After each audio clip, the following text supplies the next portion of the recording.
안녕하십니까. 들펄북스에서 전해드리는 그 성령의 방언이라는 책, 그 책에 대한 강의 시간입니다. 오늘은 이제 본격적으로 이제 고린도전서 14장의 사도 바울의 편지 내용을 가지고 나누는데 말씀이 좀 깁니다. 그래서 좀 나눠서 하도록 하겠습니다. 먼저 여러분들이 이해하셔야 되는 게 성경에는요, 지역 방언, 그러니까 우리가 진짜로 이 사용하는 지역 방언을 뜻하는 단어가 있고, 또 하나님께서 주신 성령의 방언을 지칭하는 그 단어가 다르게 기록이 되어 있습니다. 우리는 모두 다 방언으로 기록이 되어 있기 때문에 이거를 오해가 생기는 게, 방언인데 왜 못 알아들어? 사람이 이렇게 이야기하잖아요. 그건 성령의 언어이기 때문에 사람으로서는 하나님의 허락이 없는 한 이해할 수가 없는 겁니다. 그래서 지역 방언 있잖아요. 지역 방언은 그 헬라어로 디알렉토스라고 명명합니다. 그래서 쉽게 말하면 사투리가 되는 거죠. 우리가 도시에 있다면, 그 수도에 있다면 밖에. 그래서 대략적인 방언들은 어떻게 돼요? 다 이해가 되죠. 전에 그 제주도 출신이었던 분 이야기 되니까 불 켜라. 제주도 방언으로는 불 싸라 그런데요. 충청도에서는 호주머니를 예전에는, 지금은 안 그렇겠지만 예전에는 호랑이라서 호랑. 그 호랑이 내어 이 뭔가, 근데 얼추 생각해보고 배우면 충분히 이해가 가능한 일이에요. 그런 것들을 방언이라고 이야기를 해요. 자요. 그리고 성령의 방언, 그것을 그냥 한글에서는 모두 다 방언이라는 말을 썼는데, 본문에서는 그거를 그 글로사라는 단어를 썼어요. 그래서 뚜렷하게 지역 방언과 성령의 방언이 문자로도 구분이 돼요. 우리는 한글로는 번역을 다 방언이기 때문에 구분이 안 되는 것이죠.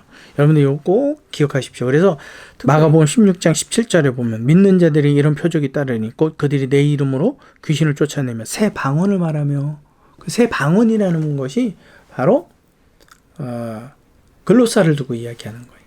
지역 방언을 지역에서 사용하는 사투리가 아니라, 이제 예루살렘에서 쓰는 말과 또 그 갈릴리 호수 주변에서 쓰고 있는 그런 사투리, 그런 조금 변형된, 그러나 의미는 비슷하게 똑같이 통할 수 있는 이러한 말이 아니라는 거예요.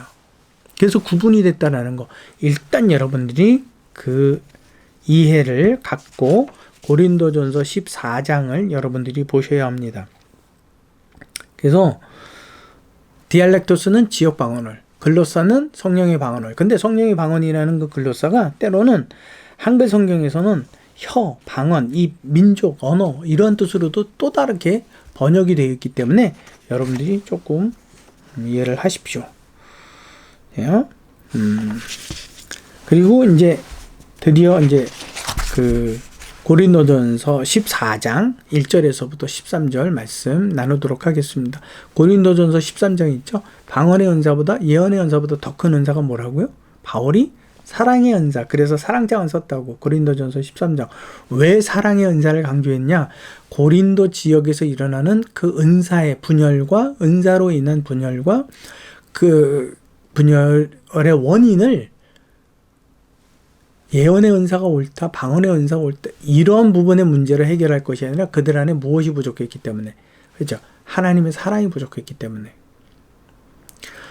서로를 그리스도의 마음으로 품어주는 긍휼의 마음이 없었기 때문에, 자기를 옳다라고 인정하는 그 마음 때문에, 자기가 더 우월하다라고 생각하고 싶은 자기 욕망 때문에 그 분열이 일어난 거라, 분열이 일어났다라는 거죠. 자, 고린도전서 14장 1절에서부터 13절 여러분들이 쭉 한번 읽어보십시오. 사랑을 추구하고 신령한 것을 사모하되 특별히 예언을 하려고 하라. 이 말씀을 보면 바울이 예언을 하라고, 그런 방언이 예언보다는 조금 이렇게 좀 뒤떨어진, 좀 가치적으로 보면 덜 비싼, 뭐 이런 걸로 여러분들이 이해할 수가 있어요. 전혀 그렇지 않아요. 이걸 여러분들이 주석에서도 그런 이야기를 했더라고요. 사도 바울이 여러 가지 성령의 은사들 중에서 방언을 가장 하위에 두었다고. 그거는 엄청나게 하나님의 은사 가운데 우리가 측량할 수 있는 무겁다, 가볍다, 비싸다, 안 비싸다 서열을 정할 수 있는 게 뭐가 있어요? 우리 게 아닌데. 여러분. 그렇기 때문에 이것은 잘못 오해하는 거예요. 바울은 교회와 성도들에게 유익을 줄 수 있는, 직접적인 유익을 줄 수 있는 측면에서는 성령의 방언보다, 사람이 알아듣지 못하는 성령의 방언보다는 사람이 알아들을 수 있는 권면과 가르침의 말을 줄 수 있는 예언의 은사가 더 유용하다라는 측면에서 말씀을 했다라는 거예요. 이해가 되세요? 근데 만약에 미리 이야기합니다. 성령의 방언인데 통역이 들어갔어요. 성령의 통역. 그래서 그 내용이 무엇인지 다 알아들어요. 그렇다면 그것은 성령의 은사와 성령의 방언은 똑같은 비중의 중요성을 갖는다라는 거예요. 근데 성령의 방언에서 통역이 빠져버리면 사람에게는 이게 무슨 말인지 모르잖아요. 그러니까 이것이 아무런 그의 교훈도 되지 못하고 또 돌이킴도 권면해 줄 수 없는 말이기 때문에 예언보다는 그만큼 역량적으로 영향을 줄 수 있는 역량적으로 이게 부족하다라는 이야기를 사도 바울이 하고 있는 거예요. 이걸 여러분들이 이해하셔야 돼요. 이거를 바울이 바울 성령의 방언은 낮게 평가했구나 이런 말이 절대 아니다라고 하는 거예요. 또 예언의 은사는 예언의 은사대로의 뭐가 있는 거예요. 하나님께서 정하신 그 은사의 역할이 있어요. 또 방언은 방언으로서의 역할이 있는 거예요. 그 역할이 우리가 보기에는 뭐가 높다, 낮다, 우리는 그렇게 평가할 수 있지만 하나님이 보실 때는 뭐예요? 다 똑같은 거예요. 그걸 우리가 스스로 이거를 분별하고 판단해서 이렇다 저렇다 할 권리가 전혀 없어요. 그것은 다 누구 거예요? 예언도 방언도 다 누구 거예요? 하나님 거예요. 근데 방언이 옳다 그렇다 내가 알아들으니까 무서운 말이죠. 내가 알아듣지 못하니까 그럼 방언은 가짜다? 그런 사기적인 발언이 어디 있어요? 여러분들이 가장 소중하게 여기는 A라는 어떠한 물건이 있는데 그거를 완전히 바닥치고 폄하시켜 버렸어요. 여러분 기분이 어떠실 것 같아요? 그것도 하나님 거를 가지고 그분이 알아서 그분이 나눠주셨는데 또 다시 이야기합니다. 그때 당시에 역사적으로 그 고린도 지역에 있는 우상 섬기는 그들에게는 우상과 더불어서 그 우상들의 어떠한 귀신의 방언이 있었다. 그렇기 때문에 그것이 고린도 교회로 들었다. 고린도 교회에 귀신의 방언이 들어오는데 하나님이 막질 않아. 아니 막지를 못하셨는지 막지를 않으셨는지 아무튼 그래서 귀신의 방언이 고린도 교회에 막 들어와서 막 혼란을 일으켜. 하나님은 팔짱 끼고 쳐다만 봐. 하나님은 왜 믿어요? 고린도 교회 성도들을 그렇게 지켜주지 못하는 하나님이면요. 오늘날 저와 여러분들도 못 지켜줘요. 왜 믿어요? 구원을 준다는 것도 믿을 수 있어요? 아니, 지켜주지도 못하시는데 그런 말 함부로 하는 거 아닙니다. 그런 말 듣고선 아멘 놀렐루야 목사님이 오라 이런 소리 하는 것도 아닙니다. 정확하게 아셔야 돼요. 그래서 이 책을 썼어요. 너무 안타까워서. 어떤 집사님이 저에게 목사님 이 책을 좀 한번 읽어보시고 생각이 어떤지 좀 그랬더니 뭐 방언을 반대하고 그거는 없는 거네 뭐 귀신이네 뭐 그걸 하면 어떠네 뭐 그걸 하지 말라느니 막 그런 사람들에게 편지 받은 거를 막 뭐 방언을 하지 말라 그래서 안 했더니 뭐 지금 뭐 신앙이 어떻게 됐고 막 이런 얘기를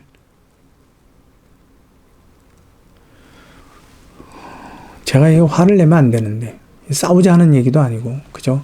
제 얘기를 하는 것뿐인데 죄송합니다. 혹시 여러분들에게 오해가 됐다면 너무 안타까워서. 여러분, 하나님은 사단에게 내 영광을 빼앗기지 않겠다고 이사야서에 말씀하셨잖아요. 그렇다면 그런 분이에요. 내 눈동자처럼 지키시겠다고 약속하셨으면 그런 분이에요. 그대로 행하시는 분이에요. 근데 사단이 자기 말을 주느라고 자기 사단의 방언들을 고린도 교회 성도들에게 말하게 했는데 하나님이 그걸 하나도 안 막아주셨다.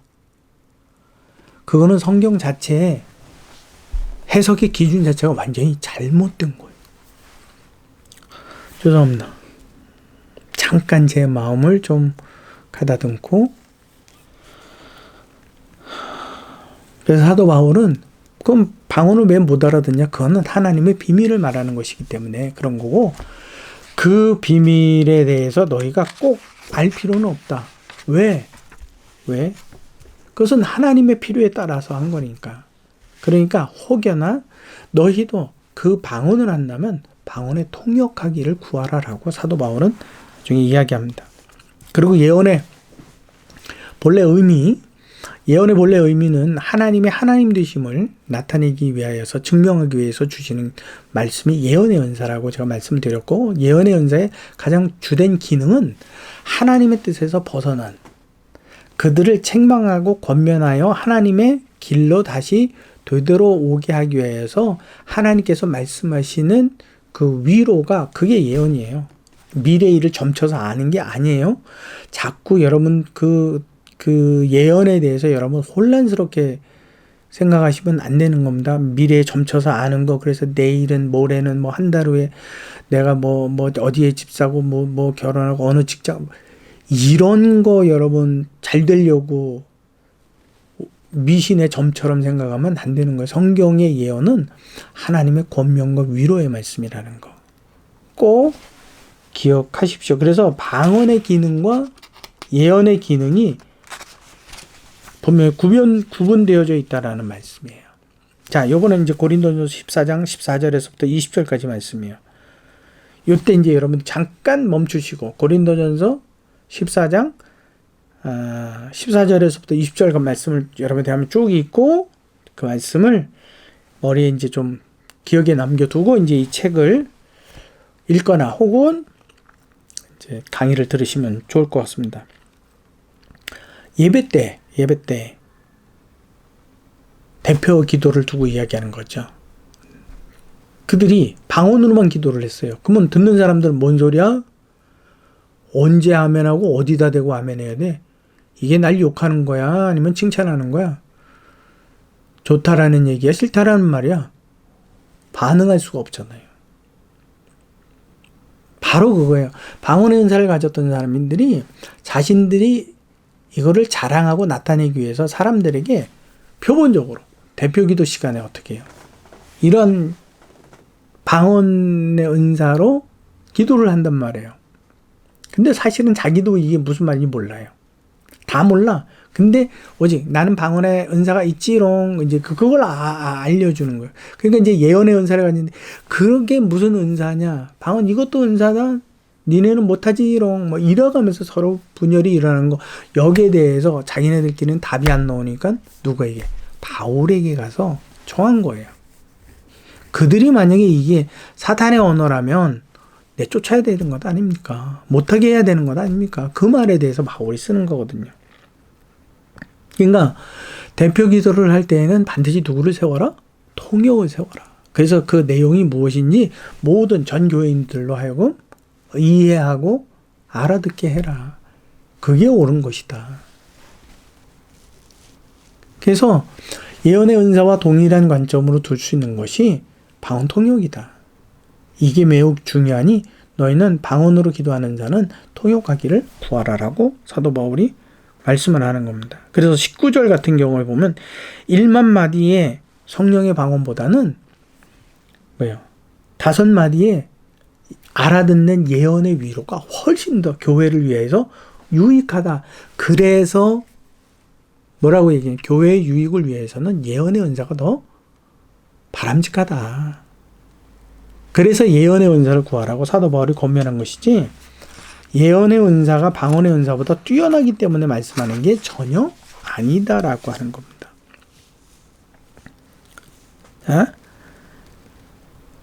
사도 바울이 이러한 부분들을 쭉 어렵게 설명하는 것 같지만 굉장히 이제 쉽게 설명해 주는데, 고린도전서 3장 1절에서부터 3절, 형제들아 내가 어린아이들을 대함과 같이 하노니 내가 너희를 젖으로 모이고 바보로 아니하였노니 너희는 아직도 육신에 속한 자로되 너희 가운데 시기와 분쟁이 있으니 어찌 욕심에 속하여 사람을 따라 행함이 아니리요. 너희가 이 은사를 가지고 지금 싸울 때냐? 그 은사가 너희 거냐? 단적으로 얘기하면 바울은 이렇게 책망하는 거야. 하나님 거지 너희 거냐? 그분이 주셨다면, 전지전능하시고 창조주가 주셨다면 그것은 주는 분의 목적과 의의가 있는 것이지 너희를 위하여 주는 게 아니지 않냐. 왜 그걸 갖고 너희가 너희 것처럼 싸우니? 여러분, 예를 들어 봤더니 교회를 세우고, 교회를 세울 때 헌금들 많이 내시잖아요. 작정 헌금을 내야 되고. 죄송합니다, 이런 예를 들어서. 근데 사실적인 예를 들어야지 여러분들이 이게 좀 분별이 너무 뭉뚱그려진 구상적이지 않은 이야기를 들으면, 예를 듣게 되면 혼란스러울 것 같아요. 그러다 보니까 교회를 졌는데 분열이 생겼어요. 그래서 교회가 예배 드릴 때 반으로 나누는데요. 이쪽은 아무튼 뭐 어떻게 찬성표, A표, 이쪽은 B표 나누어서, 여러분 교회가 뭐예요? 건물이에요? 바울이 이야기했을 때 교회가, 바울 시대에 이야기했을 때 교회, 예수님이 말씀하셨을 때 교회가 내 교회를 반석 위에 세우리라는 그 교회가 건물이에요? 세운다 그러니까, 지은다 그러니까 건물로 이해해요? 아니에요. 그때 당시에는 건물이 없었어요. 성도였지. 그리고 또 하나, 졌다고 해도 솔로몬이 졌으니까 그 성전은 솔로몬 거예요? 하나님의 보좌가 있는 하나님 거지. 왜 자기들이 싸워요? 여러분, 싸우지 마십시오. 혹여나 그 분열이 나서 내가 이쪽에도 저쪽에도 설 수 없을 때 다른 교회를 선택하십시오. 진정한 권면입니다. 거기에서 네 거다 내 거다 싸울 필요가 없어요. 아버지 거면 아버지가 회수하시고 아버지께서 지키실 거예요. 여러분들이 대신 지켜주지 않아도 돼요. 착각하지 마십시오. 그 교회를, 그 건물을 하나님께서 저와 여러분들을 통해서 지켜가기를 원하신다? 그건 아버지 거예요. 아버지 거는 아버지가 지키는 거지. 너무 안타까워서. 그런 교회가 한두 교회가 아니에요. 어떤 분들은 그렇게 이해를 하시더라고. 이렇게 분열 많은 교회에 나를 보내신 이유는 하나님께서 여기 이 교회를 내게 맡기셨다고. 그런 사명 안 받으셔도 돼요. 하나님께서 우리에게 주신 사명은 복음을 땅끝까지 이르러 전하라는 거지, 교회 건물 지키라는 말이 아니에요. 어느 사역자가, 누군가가 작당질해서 그 교회 건물을 자기 걸로 소유를 하려고 한다? 내두십시오.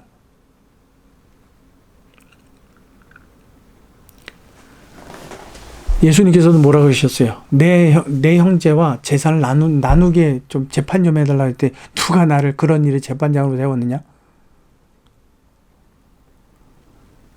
그러니까 여러분들 성경을 성경대로 읽지 않고 사람의 뜻대로 저기 한다면, 사람의 생각이나 누군가 사람의 말을 듣고 쫓는다면 이렇게 혼란스러워지는 거예요.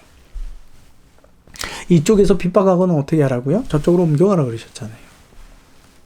복음을 위해서 싸울 때도 그 정도인데, 재물을 이 땅에 쌓아두지 말라고, 부동산을 이 땅의 것으로 생기지 말라고 어떻게 하라고? 그 하나님께서 이 교회를 당신의 부동산으로 지금 책정하셔갖고 당신 장부에 기록해 놓으셨을 것 같아요? 절대 그렇지 않아요.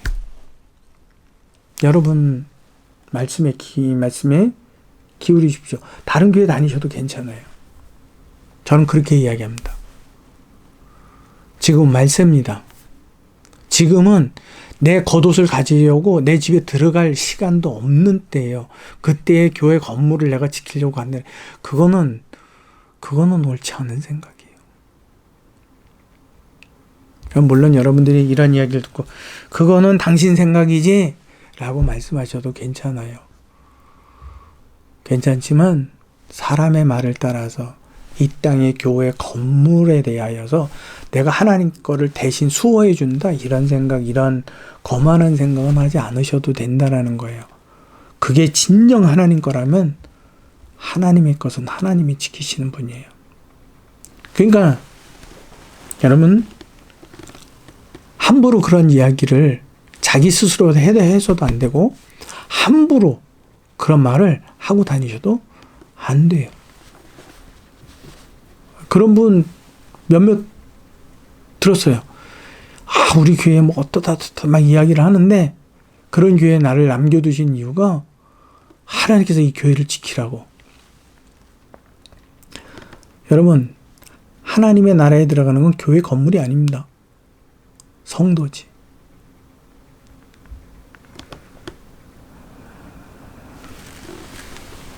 그러니까 하나님의 것을 가지고 여러분들이 다툴 필요가 없어요. 예언의 은사를 주셨어요? 예언의 은사 존중해 주십시오. 방언의 은사를 주셨어요? 방언의 은사 존중해 주십시오. 그렇다고 내가 예언의 은사를 받았다고 자랑할 것도 아닙니다. 내가 방언의 은사를 받았다고 티낼 것도 아닙니다. 서로 안에 그리스도의 영으로 존중해 주십시오. 이게 바울이 사랑장을, 고린도전서 13장을 설명한 겁니다. 여러분 꼭 이해하시고요. 그래서 사도 바울은 이 모든 말씀을 꽉 줄였어요. 은사 갖고 다투지 말고. 에베소서 4장 13절에서부터 15절 아주 중요한 말씀이에요. 우리가 다 하나님의 아들을 믿는 것과 아는 일에 하나가 되었으니 그리스도의 장성한 분량이 충만한 데까지 이를 뿐이다. 이는 우리가 이제부터 어린아이가 되지 아니하며 오직 사랑 안에서 참된 것을 하여 범사에 그에게까지 자랄지라. 그는 머리니 곧 그리스도라. 우리는 그 의무가 있는 거예요. 은사의 분량을 가지고 은사의 다름을 두고 하나님께서 나누심에 대해서, 하나님이 분배하신 것에 대해서, 그분이 임의로 나누어 주심에 대해서 우리가 왈가왈부할 이유가 전혀 없다라는 거예요. 맡겨주신 거니까, 그걸 다시 도로 찾는 날이 있을 거니까. 여러분 이거 꼭 잊지 마십시오. 이제 오늘은 여기까지 말씀을 드렸고요. 이제 가장 중요한 고린도전서 14장 21절하고 22절, 바울이 갑자기 신명기서 말씀을 인용을 해요. 왜 인용을 하느냐라는 거죠.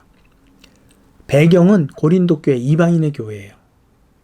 이방인의 교회는 율법에 대한, 유대인의 율법에 대한 이해가 없는 사람들이에요. 그들에게 있어서, 자 보세요. 미리 이야기합니다. 방언이 옳다, 그러다. 예언이 옳다, 방언이 옳다. 바울이 이렇게 판단하기 전에 이스라엘의 구약 율법을 갖다가 이방인들에게 가르쳐줘요. 왜일까? 방언을 분별해 달라고 했는데 왜 그걸 이야기할까? 이 부분을 설명을 하는 거예요. 그래서 방언, 성령의 방언에 대한 가장 중요한 구절이라고 한다면 고린도전서 14장 21절과 22절입니다. 거기에서 신명기서의 가장 중요한 말씀이에요. 말씀이 거기에 들어가 있어요. 알아듣지 못하는 언어라는 말. 요거 꼭 여러분들 잊지 마십시오. 그래서 방언하면 알아듣지 못하는 말, 이게 바로 연결이 돼야 돼요. 다음 시간에 설명드릴 텐데 이게 이해가 되어야지만 바울이 왜 신명기서를 인용을 했고 그것이 역사적 이스라엘의 역사 과정 가운데 어떻게 실현이 됐는지, 그래서 방언이 지금 그러니까 바울 시대에 고린도 교회의 방언을 어떻게 이해해야 되는지 아주 중요한 키포인트가 되는 거예요. 거기까지 여러분 오늘 설명은 여기까지 마치고요. 다음 시간에 좀 더 이 부분에 대해서 심도 있게 같이 나누어서 정말 성령의 방언에 대한 바른 이해를 저와 여러분들 하기를 주의 이름으로 간절히 소망합니다. 지금까지 성령의 방언 이런 책의 강해로 덜풀북스 출판사에서 진행해 드렸습니다. 다음 시간에 주의 은혜 가운데에서 같이 말씀을 나누도록 하겠습니다. 수고하셨습니다.